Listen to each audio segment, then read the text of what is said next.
In this next section, we're going to look at percent composition, and we're going to be using some of those masses, the formula mass, and things like that from earlier in this section.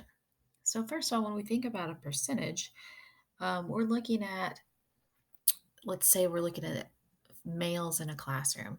So, we would calculate how many guys were in a class and divide it by the total number of people in the class times 100 to get it in a percent. Here we're looking at the mass of elements in a compound.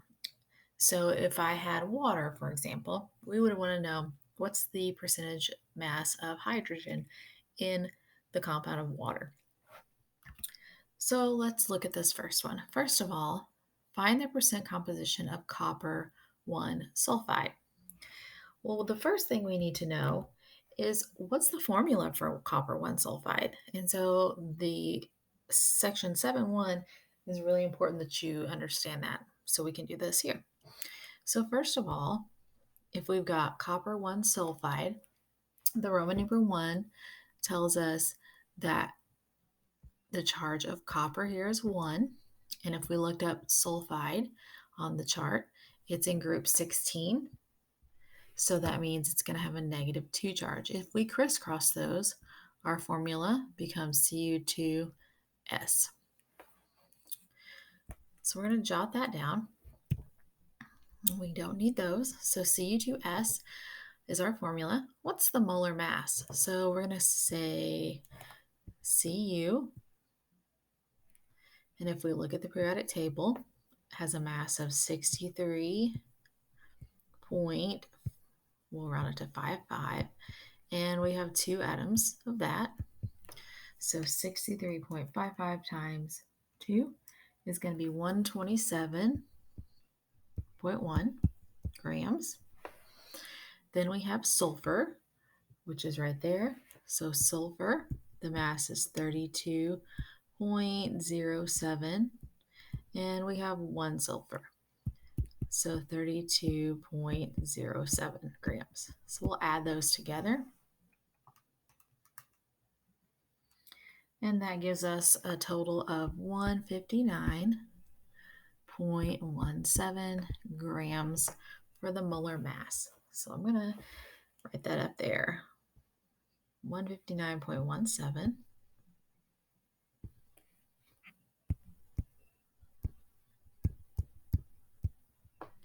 And we're doing Cu2S. Now the next part of the question asks us what's the percentage of each element? Well, we had, maybe I shouldn't have erased that, but copper, the mass was, what did I have? 63.55 times 2. So the 127.1 was how much copper we had, and sulfur we had 32.07 grams. So we're going to, let's say, first find the mass of, or the percent of copper. So we're going to divide each of those totals by the total mass, 159.17, and multiply by 100.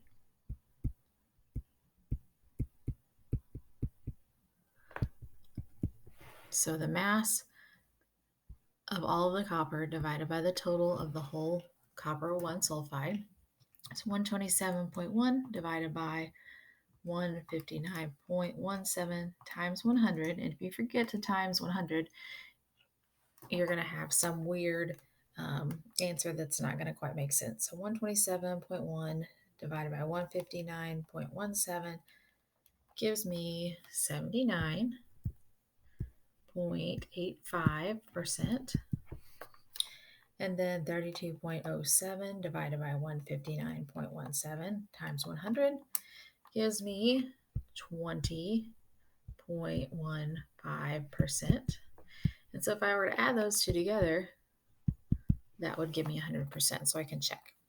Now, with your rounding, if this comes to like 99 point something or 101 point something, that's okay. Let's look at the next one. Here we have NH42CO3. So the first thing we want to do is see the mass of each individual element. So we have nitrogen, and we're just going to make a list of what we've got. Nitrogen, I have 2 atoms. Hydrogen, I have 8 atoms. Carbon, I have 1. And oxygen, I have 3. So now we're going to find the mass. So nitrogen, 14. So that's 28. Hydrogen is 1. So that's 8. Carbon is 12. And then oxygen is 16.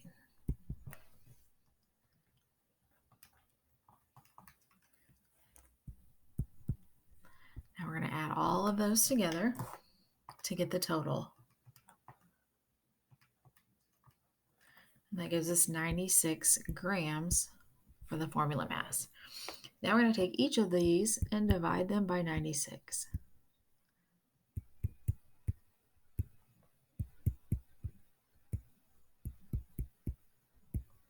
And times 100.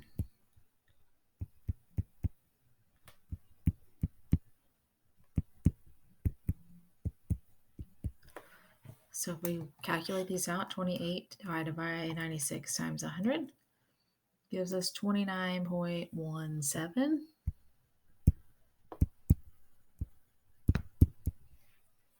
8 divided by 96 times 100 gives us 8.3.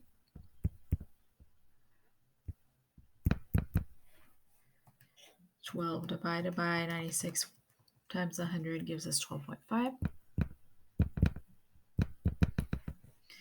And then finally, 48 divided by 96 times 100 gives us 50%. Now let's check and see how close we are.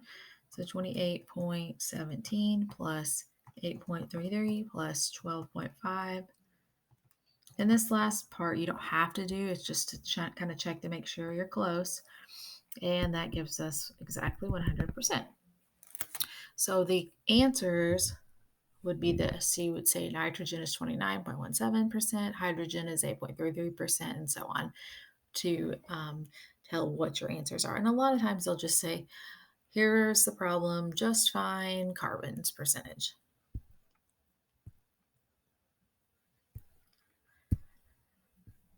And finally, the last one, we are given the formula, magnesium hydroxide is 54.87% oxygen. How many grams of oxygen are in 175 grams of the compound? So if we know that 175 grams is the whole mass, we want to know what 54.87 is.